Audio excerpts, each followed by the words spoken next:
जैसा कि यहाँ पर क्वेश्चन, अब नेक्स्ट क्वेश्चन जो है, नेक्स्ट क्वेश्चन अब आपका बता रहा है कि दो धातुओं के नाम बताइए जो प्रकृति में मुक्त अवस्था में पाई जाती है। तो दो धातु कौन कौन से होगा जो प्रकृति में मुक्त अवस्था में पाया जाता है? तो सोना और चांदी। देखिए, सोना और चांदी। नेक्स्ट क्वेश्चन आप लोग का, धातु को उसके ऑक्साइड से प्राप्त करने के लिए किस रासायनिक प्रक्रम का उपयोग किया जाता है? धातु को, मान लीजिए धातु जैसे मान लीजिए जिंक है, लोहा है, उसको ऑक्साइड से, यानी उसको ऑक्साइड से प्राप्त करने के लिए किस प्रक्रम की आवश्यकता होती है? तो उसके धातु को उसके ऑक्साइड से प्राप्त करने के लिए हमें उपचयन प्रक्रम की क्या होती है, उपयोग किया जाता है। तो जैसे देखिए, धातु को उसके ऑक्साइड से प्राप्त करने के लिए किस रासायनिक प्रक्रम का उपयोग किया जाता है? धातु को उसके ऑक्साइड से प्राप्त करने के लिए अपचयन प्रक्रम का उपयोग किया जाता है। नेक्स्ट क्वेश्चन है, जिंक, मैग्नीशियम एवं कॉपर। जिंक, मैग्नीशियम एवं कॉपर, ध्यान देंगे कि धात्विक ऑक्साइड, देखिए सब धात्विक ऑक्साइड है। जिंक जिसमें ऑक्साइड हो और धातु एक साथ हो उसको धात्विक ऑक्साइड कहते हैं। Zinc oxide, magnesium oxide, copper oxide. तो जिंक ऑक्साइड, मैग्नीशियम ऑक्साइड और कॉपर ऑक्साइड को निम्न धातु के साथ गर्म किया जाता है। जिंक ऑक्साइड को जिंक के साथ गर्म किया जाएगा तो कोई प्रक्रिया, क्या प्रक्रिया होगी? जिंक को मैग्नीशियम के साथ जब गर्म किया जाएगा तो क्या प्रक्रिया होगी? कॉपर को जिंक के साथ प्रक्रिया किया जाएगी तो क्या जो है प्रक्रिया होगी? उसके बाद फिर जिंक को मैग्नीशियम के साथ, मैग्नीशियम को मैग्नीशियम के साथ, कॉपर ऑक्साइड को मैग्नीशियम के साथ, फिर जिंक को कॉपर के साथ। इस प्रकार से हम बारी बारी सबको गर्म करेंगे एक साथ। तो देखिए क्वेश्चन कर रहा है किस स्थिति में विस्थापन अभिक्रिया घटित होगी, माने किस स्थिति में? तो देखिए हम जानते हैं कि अधिक क्रियाशील धातु की ऑक्साइड से धातु को विस्थापित करती है, यानी कहने का मतलब है अधिक जब क्रियाशील धातु होगी तो वह धातु को क्या कर देगी? विस्थापित करके अपने आप को स्थापित कर लेगी। तो वही आंसर है कि हम जानते हैं कि अधिक क्रियाशील धातु की ऑक्साइड से धातु को विस्थापित करती है। जिंक, मैग्नीशियम एवं कॉपर में मैग्नीशियम सबसे अधिक है, यानी जिंक, देखिए जिंक, मैग्नीशियम एवं कॉपर में तीनों में मैग्नीशियम सबसे अधिक क्या है? क्रियाशील है। उसके बाद जिंक है, तब क्या है? कॉपर धातु अधिक क्रियाशील है। तो देखिए उत्तर आपका हो जाएगा, यह उत्तर आपका हो गया। अब देखिए जब जिंक ऑक्साइड को जिंक के साथ अभिक्रिया करेंगे तब कोई प्रक्रिया नहीं होगी, वही मैग्नीशियम ऑक्साइड को गर्म करेंगे तो कोई प्रक्रिया नहीं, और कॉपर ऑक्साइड को जब जिंक के साथ गर्म करेंगे तो यह क्या कर देगी? विस्थापित कर देगी। क्या कर देगी? विस्थापित कर देगी। जैसे देखिए CO और प्लस जिंक के साथ गर्म कर देंगे तो CO क्या करेगी? CO क्या हो जाएगा? विस्थापित हो जाएगा, और Zn के साथ अभिक्रिया हो जाएगी तो क्या हो जाएगा? यह विस्थापित कर देगी। अब नेक्स्ट आते हैं, जिंक ऑक्साइड को जब मैग्नीशियम के साथ गर्म कर देंगे तो क्या करेगी? जिंक जो है, मैग्नीशियम जो है जिंक ऑक्साइड से जिंक को विस्थापित कर देगा, क्योंकि मैग्नीशियम जो है सबसे अधिक क्रियाशील है। तो क्या कर देगा? विस्थापित कर देगा, विस्थापित कर देगा। अच्छा नेक्स्ट आते हैं, मैग्नीशियम ऑक्साइड को जब गर्म करेंगे मैग्नीशियम के साथ तो कोई प्रक्रिया नहीं होगी। कॉपर ऑक्साइड को जब मैग्नीशियम के साथ करेंगे तो मैग्नीशियम चूंकि अधिक क्रियाशील है इसलिए क्या कर देगी? इसको भी विस्थापित कर देगी, विस्थापित कर देगी। अब फिर नेक्स्ट देखते हैं जिंक ऑक्साइड को कॉपर के साथ। तो जिंक ऑक्साइड को जब कॉपर के साथ गर्म करेंगे तो देखिए यहाँ पर उत्तर आपका दिया गया है कि पहले जिंक, मैग्नीशियम एवं कॉपर में मैग्नीशियम सबसे अधिक है, उसके बाद जिंक और उसके बाद कॉपर। तो जिंक लास्ट में, कॉपर यानी सबसे कम क्रियाशील कॉपर है। तो जब जिंक को कॉपर के साथ डालेंगे तो कोई अभिक्रियाशील नहीं, कोई प्रक्रिया नहीं होगी, क्योंकि जब कॉपर ऑक्साइड को जिंक के साथ करेंगे तो क्रिया हो जाएगी इसकी, तब क्या हो जाएगा? इसकी अभिक्रिया घटित हो जाएगी। अब मैग्नीशियम ऑक्साइड को अब जब कॉपर के साथ करेंगे तो कोई प्रक्रिया नहीं, और कॉपर ऑक्साइड को जब कॉपर के साथ करेंगे तो कोई अभिक्रिया नहीं। तो ये आपका क्या हो गया? आंसर हो गया। इसका आप एक स्क्रीनशॉट ले लीजिए। अब नेक्स्ट क्वेश्चन है हमारा कि कौन सी धातु आसानी से संक्षारित नहीं होती है? यानी संक्षारित का मतलब आप लोग को बताया गया है कि संक्षारित का मतलब होता है कि जैसे हवा और नमी, हवा प्रकाश की हवा और प्रकाश के बीच में जब मतलब कि जब रासायनिक कोई भी धातु जब हवा और प्रकाश में पड़ता है तो क्या होता है, संचारित यानी बिजी पकड़ लेता है। जैसे आप लोग लोहा को देखे होंगे, उसको पेंट नहीं किया जाएगा, उसी प्रकार छोड़ दिया जाएगा तो देखते हैं प्रकाश और हवा में क्या होती है, नमी होती है, दोनों से क्या करता है, अभिक्रिया कर लेता है, और अभिक्रिया करके क्या होता है, संचारित हो जाता है। तो जल्दी कौन संचारित नहीं होता है, तो सोना और चांदी। इसीलिए तो आभूषण के रूप में उपयोग करते हैं, जल्दी खराब नहीं होता है। तो ध्यान देंगे कौन सी धातु आसानी से संचारित नहीं होती है, तो सोना और चांदी। अब पूछ रहा है मिश्र धातु क्या है, तो देखिए मिश्र का मतलब मिलावट, मिश्र का मतलब मिलावट, और धातु के बारे में बताया गया कि धातु किसे कहते हैं।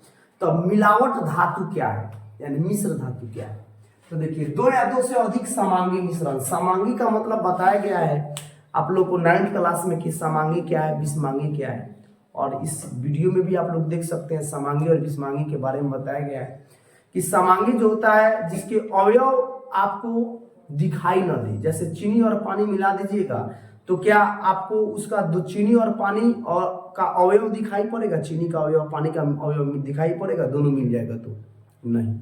तो वह क्या है, समांगी मिश्रण है। और विषमांगी मिश्रण कैसे क्या हो गया, जैसे मिट्टी में पानी में मिट्टी को मिला दीजिए तो क्या हो जाएगा, दिखने लगेगा कि मिट्टी मिला हुआ है, तो वो क्या होगा, विषमांगी हो गया। तो यहाँ पर वही कह रहा है दो मिश्र धातु का दो या दो से अधिक समांगी मिश्रण को मिश्र धातु कहते हैं। जैसे पीतल, तांबा एवं जास्ता, तीनों मिला दीजिएगा तो क्या हो जाएगा, यह मिश्र धातु हो जाएगा। अब नेक्स्ट क्वेश्चन कह रहा है, आपको एक हथौड़ा दिया गया, हथौड़ा, बैटरी, अब बल्ब, तार एवं स्विच, ये 4 गो दिया, हथौड़ा, बैटरी, बल्ब, तार एवं स्विच, 4 गो उपकरण दिया गया है। अब कह रहा है इनका उपयोग करके धातु व धातु के नमूने के बीच विभेद कैसे करेंगे। तो देखिए अब कहने का मतलब है कि सबसे पहले इसमें बैटरी है, बैटरी में एक प्लस और एक माइनस से क्या करेंगे, तार को, देखिए बैटरी का उपयोग कर लिए यहाँ पर चित्र के अनुसार देख सकते हैं। उसके बाद में तार का उपयोग भी हमने कर लिया, बल्ब यहाँ पर लगा दिया, बल्ब का भी उपयोग कर लिया, स्विच का भी उपयोग कर दिया, और हथौड़ा यानी क्लिप है। जैसे देखिए अब इसको सजा दिए हैं, इसको सरिया दिए हैं, मतलब कि कहने का अर्थ उपकरण को जोड़ दिया। बैटरी से हम क्या किए कि तार को एक प्लस में एक माइनस में जोड़ दिए, और उस तार में एक बल्ब को लगा दिए, बल्ब को लगा दिए, फिर उसी तार में उसी रास्ते से क्या किए, स्विच लगा दिए, और यहाँ पर दोनों पर क्लिप लगा दिए। यानी जैसे मान लीजिए कोई धातु, मान लीजिए धातु है तो इसको दोनों तरफ से पकड़ने के लिए, तब बारी बारी से हम धातु को लेके जाएंगे, मान धातु और धातु की जांच करेंगे।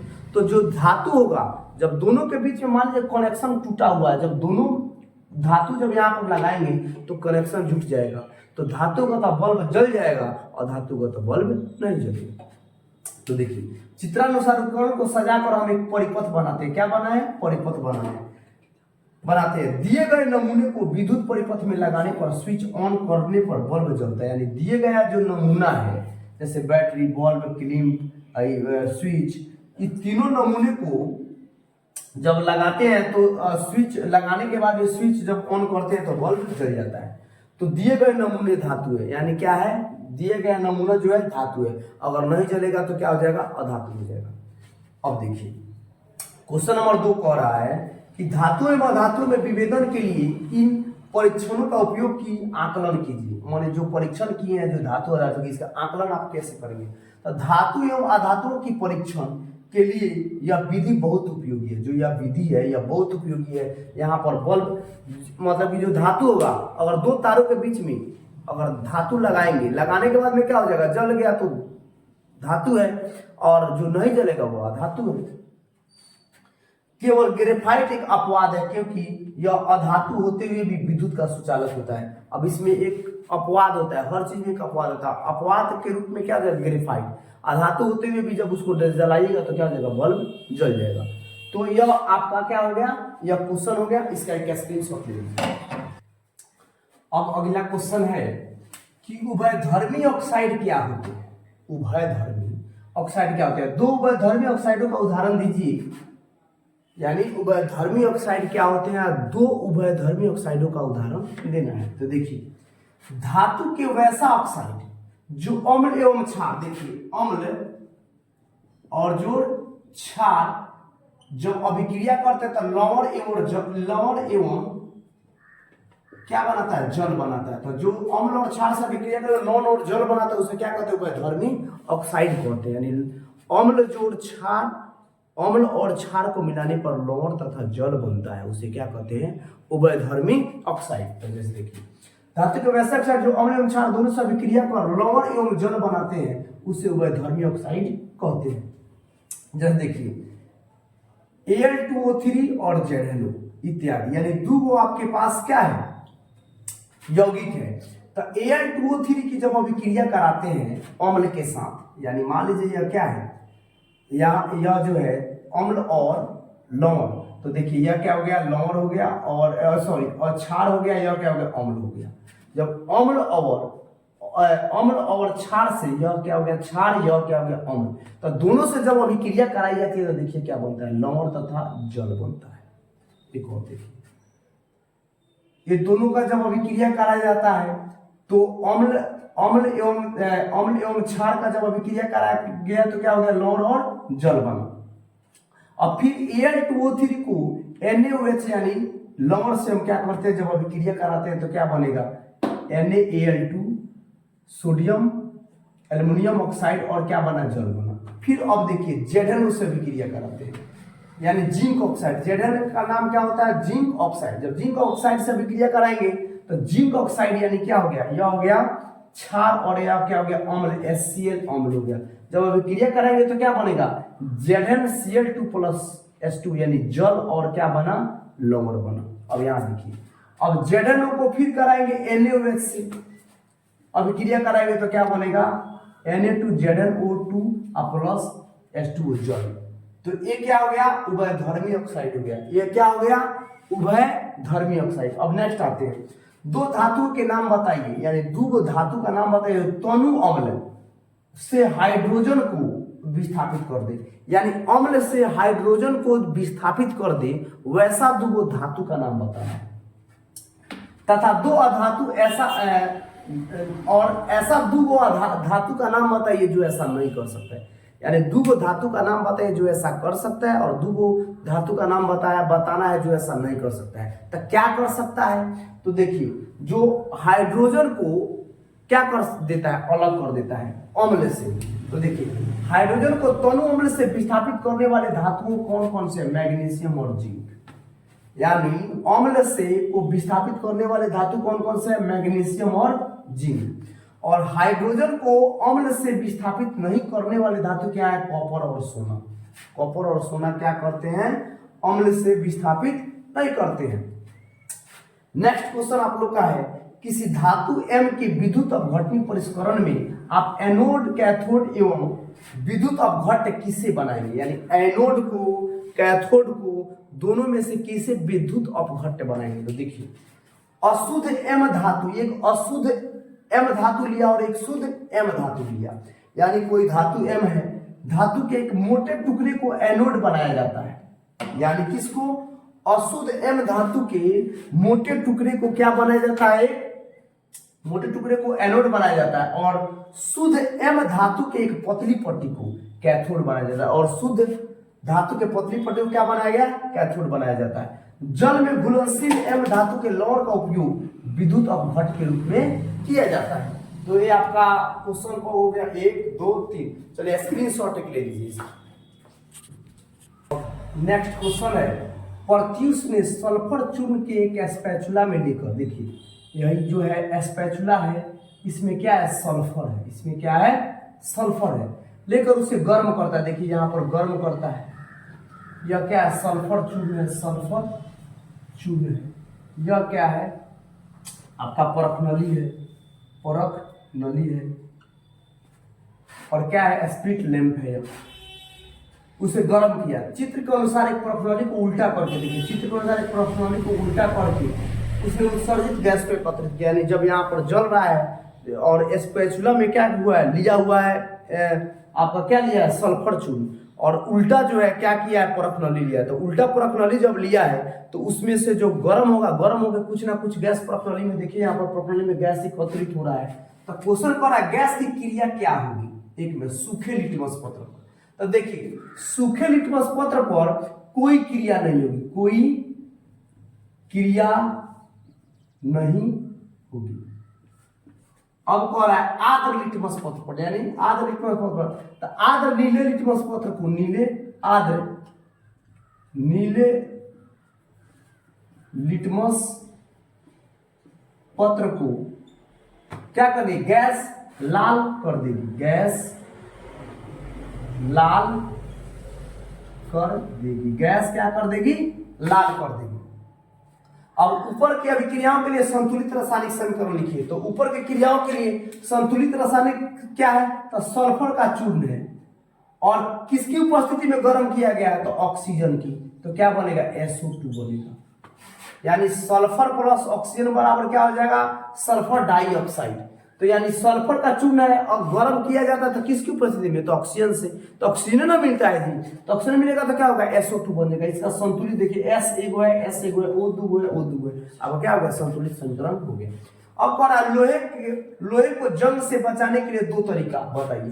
तो लोहे से जंग को बचाने के लिए देखिए दो को तरीका क्या हो जाएगा, या तो पेंट कर दिए ना तो एसद लेपन की कर दीजिए। तो एसद लेपन क्या है, जिंक का परत लगाना है, एसद लेपन है। और इसका लिखेंगे लोहे से जंग को बचाने के लिए निम्नलिखित दो तरीका, एक में पेंट करना और दूसरा क्या हो जाएगा, यसद लेपन, यसद लेपन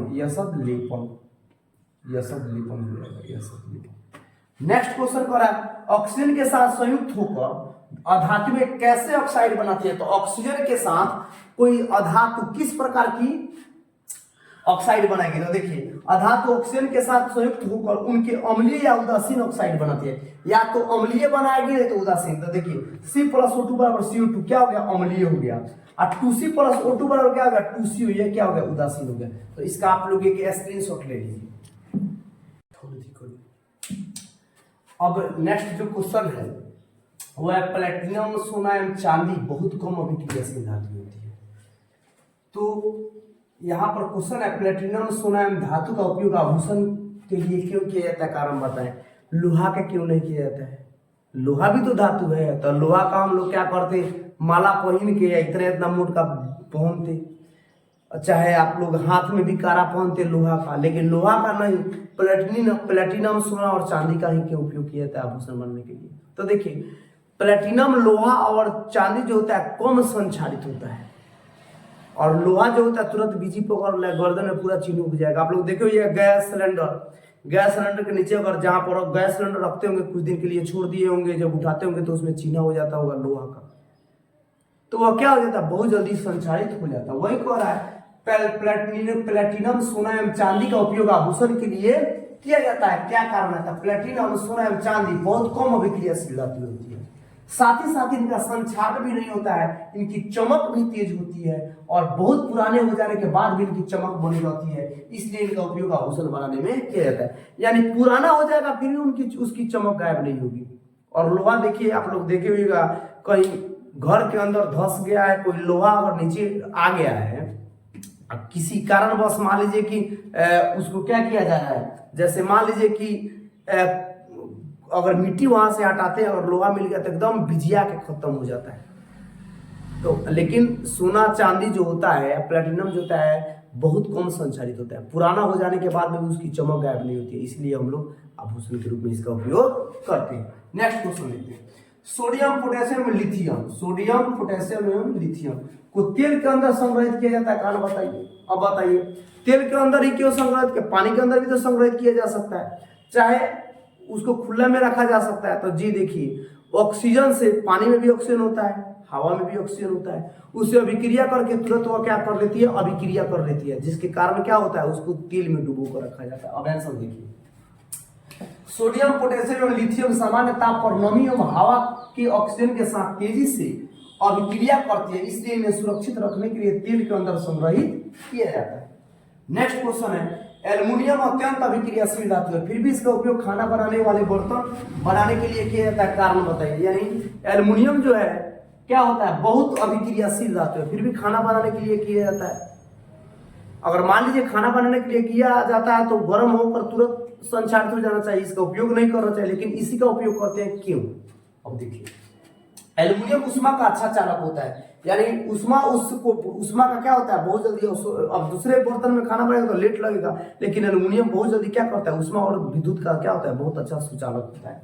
तो अच्छा चालक है, इसका संक्षारण भी नहीं के बराबर होता है, इसलिए इसका उपयोग खाना बनाने वाले बर्तन बनाने में किया जाता है। नेक्स्ट क्वेश्चन है, निष्कर्षण प्रक्रम में कार्बोनेट, निष्कर्षण जब किया जाता है कार्बोनेट एवं सल्फाइड अयस्क को ऑक्साइड में परिवर्तित किया जाता है, कारण बताइए ऑक्साइड में क्यों परिवर्तित किया जाता है। तो देखिए सल्फाइड या कार्बोनेट, कार्बोनेट का मतलब होता है कार्बोनेट की तुलना में ऑक्साइड अयस्क से धातु का निष्कर्षण ज्यादा आसान होता है, यानी धातु का निष्कर्षण ज्यादा आसान होता है, इसलिए अपचयन से पहले यानी खराब होने से पहले धातु को के सल्फाइड एवं कार्बोनेट को धातु ऑक्साइड में परिवर्तित कर दिया जाता है। तो ये आपका क्या हो गया, यह कारण बताओ आंसर हो गया। अब इसका एक स्क्रीनशॉट आप लोग ले लीजिए। नेक्स्ट क्वेश्चन है आप लोगों का, आपने तांबा के मलिन बर्तन को नींबू या इमली के रस से साफ करते हुए देखा होगा, यानी तांबा का जो बर्तन है उसको हरा हो जाता था, देखिए नींबू या उसको क्या किया जाता है, इमली के रस से क्या किया जाता है, उसको साफ किया जाता है। घर के लोग पुराने जमाने में साफ किया जाता था, आज भी साफ किया जाता है। यह खट्टे पदार्थ बर्तन को साफ करने में क्यों प्रभावी होता है, खट्टे पदार्थ में आपको पता है ना कि खट्टे पदार्थ में क्या होता है, अम्ल होता है, जो पदार्थ खट्टा रहता है उसमें अम्ल होता है।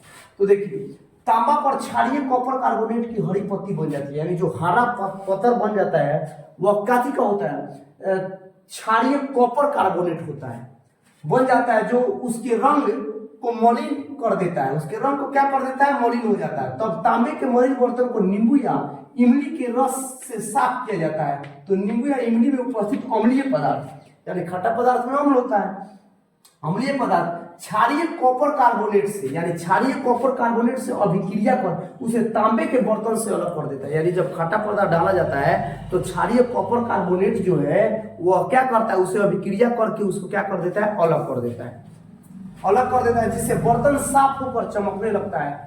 खट्टे पदार्थ क्षारीय कॉपर कार्बोनेट को हटाने में सक्षम होता है, इसलिए खट्टे पदार्थ बर्तन को साफ करने में प्रभावी होता है। यानी खट्टे पदार्थ जो होता है, खट्टे पदार्थ में अम्ल होता है और कॉपर कार्बोनेट से क्या करता है, अभिक्रिया करके अलग कर देता है। तो कॉपर कार्बोनेट को खट्टा पदार्थ क्या करता है, यानी अम्लीय जो जिसमें गुण होता है उसको हटाने में क्या होता है, सक्षम होता है। इसलिए खट्टे पदार्थ या इमली के रस से क्या करते हैं, उसको साफ करते हैं। नेक्स्ट क्वेश्चन एक देख लीजिए। नेक्स्ट क्वेश्चन है, जैसे कोई सुनार आता है आप लोग के घर में, चाहे किसी घर में जाता है और जाकर वह क्या करता है, साफ करने के लिए बात करता है कि मैं सोना चांदी आभूषण क्या करता हूँ, साफ कर देता हूँ। तो क्या हुआ कि जैसे कोई महिला लेके आती है अपना सोने के कंगन लेकर और क्या करता है साफ करवाने के लिए, तो वह सुनार क्या करता है कि एक प्रकार का बिलियन रखा हुआ है और वह बिलियन में डुबो देता है, डुबो के जब निकालता है तो एकदम चमकने लगता है उसका आभूषण। लेकिन जब उसका वेट किया जाता है, यानी जब उसको नापा जाता है तो देखा जाता है कि पहले की अपेक्षा कम हो गया है। आप एक अब महिला झगड़ा करने लगती है उस सुनार से, तो आप उसको कैसे सुलझाएंगे कैसे सुलझाएंगे इस मैटर को। तो देखिए एक्वारेजिया नाम का एक बिलियन होता है जो सांद्र HCl और HNO3 का क्या होता है, मिश्रण होता है, जो 3:1 में बनाया जाता है। और वह एक ताजा मिश्रण होता है जो सोना को गलाने की क्षमता रखता है। तो जब वह सोनार जब डाला है उसमें सोने के कंगन को और डालने के बाद निकाला है तो गल के कुछ उसमें से क्या हो गया है, उसके बिलियन के नीचे बैठ गया है। तो देखिए वही इसको सोल्व करने के लिए इसका उत्तर हो गया बिलियन एक्वारेजिया है, जो 3:1 अनुपात में सांद्र HCl अम्ल एवं सांद्र HNO3 अम्ल का ताजा मिश्रण होता है। इसमें सोना गलाने की क्षमता होती है और क्या करता है, वो आभूषण को गला लेता है। एक और क्वेश्चन है, धातु और अधातु के रासायनिक विधि, मतलब कि रासायनिक गुण के आधार पर उसका अंतर कीजिए। तो मेरा पिछला वीडियो आप लोग देखिएगा, उसमें भौतिक गुण और रासायनिक गुण दोनों के बारे में बताया गया है। यानी भौतिक गुण और रासायनिक गुण के आधार पर धातु और अधातु क्या किया गया, बांटा गया है। तो उस वीडियो को, पिछला वीडियो देखिएगा, उसमें से आप लोग को स्पष्ट हो जाएगा और आंसर भी मिल जाएगा। नेक्स्ट क्वेश्चन आते हैं, गर्म जल को टैंक बनाने में तांबे का उपयोग होता है, परंतु इस्पात जैसे लोहे के मिश्र धातु का नहीं कारण बताइए। यानी गर्म जल, जिसमें गर्म जल होता है, मतलब वो टैंक जो होता है, आप लोग देखिए उसका बड़ा बड़ा टैंक होता है, उसमें गर्म जल क्या किया जाता है, रखा जाता है, चाहे उबाला जाता है गर्म जल में। तो लोहे के मिश्र धातु में क्यों नहीं उबाला जाता है कि तांबा के बर्तन में ही उसको उबाला जाता है। तो देखिए वह क्या करता है, वह किसी भी परिस्थिति में तांबा अभिक्रिया नहीं करता है, लेकिन एल्युमिनियम चाहे लोहा चाहे जो भी धातु होता है, वह क्या करता है, तुरंत भाप से क्या कर लेता है, अभिक्रिया कर लेता है। इसलिए बड़े बड़े टैंक में जो है हम तांबे का उपयोग करते हैं। आइए इसको डिफिनीशन के माध्यम से समझते हैं। गर्म जल का टैंक बनाने में तांबे का उपयोग होता है, परंतु लोहा के मिश्र धातु का नहीं कारण बताइए। देखिए तांबा जल के साथ किसी भी स्थिति में अभिक्रिया नहीं करता, अभी बताया गया है, लेकिन लोहे भाप के साथ, लोहा जो है भाप के साथ यानी आयरन भाप के साथ अभिक्रिया करके ऑक्साइड बना देता है, यानी FeO बना देता है। ऑक्साइड एवं हाइड्रोजन गैस बनाता है। इसलिए गर्म जल का टैंक बनाने में तांबे का उपयोग होता है, लेकिन लोहे अर्थात इस्पात का उपयोग नहीं किया जाता है। तो देखिए कहने का मतलब कि भाप से तुरंत क्या कर लेता है, लोहा और मिश्र धातु जो होते हैं तुरंत अभिक्रिया कर लेते हैं, लेकिन तांबा जो होता है किसी भी परिस्थिति में अभिक्रिया नहीं करता है। इसलिए टैंक बनाने में भाप का उपयोग करते हैं। अब ये हम लोग अभी तक क्वेश्चन आंसर किए बिहार बोर्ड का। इसके बाद हम कोशिश करेंगे कि भारतीय भवन का भी हम कर दें। तो अब तक आप लोग इसका एक स्क्रीनशॉट ले लीजिए, और दूसरी बात आगे नेक्स्ट वीडियो चालू होगा, इसका स्क्रीनशॉट ले लीजिए। मुझे विश्वास है कि आप लोगों को बहुत अच्छा से यह टॉपिक जो है समझ में आया होगा। चलिए आज के लिए यह वीडियो हम समाप्त करते हैं। धन्यवाद।